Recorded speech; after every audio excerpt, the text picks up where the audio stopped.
Over the last few years, a lot of farmers around the country have had issues with Roundup-resistant weeds in soybeans. We talk so much about use a good pre-emerge herbicide. That's the best way to go. But let's face it, you're probably going to have some weeds that come up post-emerge. How are you going to control those? Usually you're going to have Roundup in the tank. What can be used as a tank mix partner? I was just thinking for the double crop soybean guys that are saying, man, I'm going to start planting beans here pretty quick. You might get a little scared today when you hear what the options are and how much they cost post-emerge. That's the thing that scares me. Yeah, but Darren, we do have some cheap options. Let's look at FlexStar, or generic FlexStar.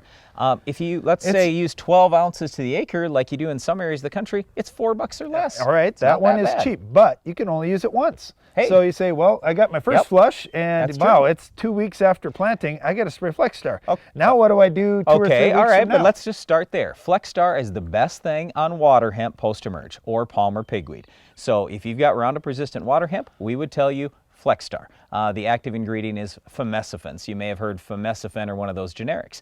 All right, so I said that one is cheap. I got another one that's cheap for you, Darren, and that's the old Pinnacle. It's now called Harass. It's more concentrated, and that's the very best thing post-emerge in lamb's quarters. Just lamb's quarters, but still, if that's what you had, then that's the way to go, and it's $1 an acre. It's $1 an acre. And honestly, here's the challenge with post-emerge soybean broadleaf control is, well, this product works on this 1 or 2 weeds. Right. This product works on this 1 or 2 weeds, and you know, what do you really have? It comes down to scouting, and you have to be really diligent looking across your field. You say, wow, I've got lots of weeds out in my field, but 80% of them are water hemp, 15% of them are ragweed. The other 5 are kind of a mix of different things. So if I can get the water hemp and the ragweed, that would be the big ones for me. Right. Always start with, what's my worst problem? That's what I want to get under control. That's why we talk so much about FlexStar. Now, Harass isn't going to do anything for you on water hemp or palm or pigweed because it's resistant, chances are, to the ALS chemistry or that SU chemistry that the Harass is. So what are you going to use? It's probably going to be Cadet or Cobra, and that's where Darren mentions the price factor. You're going to spend in the range of $10 to $20 an acre here. Yeah, that's not a lot of fun to have to go spend $20 and do a halfway decent job, not a perfect job of control later on. And honestly, this year, a lot of guys were talking to me about, you know what, I don't know, I got to make some cuts here and there. And I said, well, don't cut your pre's out of soybeans.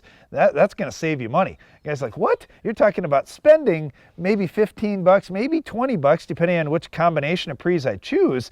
What are you talking about? It's going to save me money. And then I just remind them, well, hey, here's what Cobra costs post-emerge, and it's not going to be perfect on your pigweed. But we can use some of these pre-products and do a really good job. So here we are. If you've already got the beans in the ground, you didn't get the pre on, or you only used 1 pre instead of a combination of 3 like we talk about all the time on the show. All right, now you have to spray the Cobra. How do you make the stuff work? All right, now the big key is, and I don't care if we're talking Cobra or any of these products, you have to spray when the weeds are small, which means you've got to be scouting your fields. And if you still think, oh, I don't have Roundup resistant weeds, so you're going out spraying just Roundup, well, guess what's going to happen sooner or later when you get those resistant weeds? You've sprayed Roundup, you go back out a week or 2 later and you go, uh-oh, the Roundup didn't work and now my weeds are 8 inches tall. Guess what's labeled for that? Not a single product, nothing. So that's our big concern here, and that's why we talk so much about pre's. Well, the weed height is one thing, Brian. The other thing that you should mention is the additives. When we're talking about these products, a lot of times your ag retailer will say, hey, we really need crop oil or methylated seed oil to make this product work. But then you're going to say, oh, it's going to add more leaf burn. And he's going to say, well, yep, here's your choice. Either weed kill and some leaf burn, or not much leaf burn and not much weed kill. That's exactly right. There's no way around that. There's no way around that. You're going to have to make things a little bit hotter if you want them to work well. Now, if you're planting Liberty Link soybeans, you say, well, hey, I planted Liberty Link soybeans, I can use Liberty, that's fine. But you know what? If you just use Liberty and that's all you use over and over and over again, we're going to be in the same boat that we're in with Roundup really quickly. So many guys are tank mixing some of these options with Liberty, and they get hot because Liberty's got a pretty hot surfactant package in it to begin with. All right, we got about 30 seconds, Darren. Rapid fire. Let's talk about weeds. Wild buckwheat, post-emerge. Pursuit or Raptor. Okay, how about mare's tail? I like first rate the best. Common ragweed.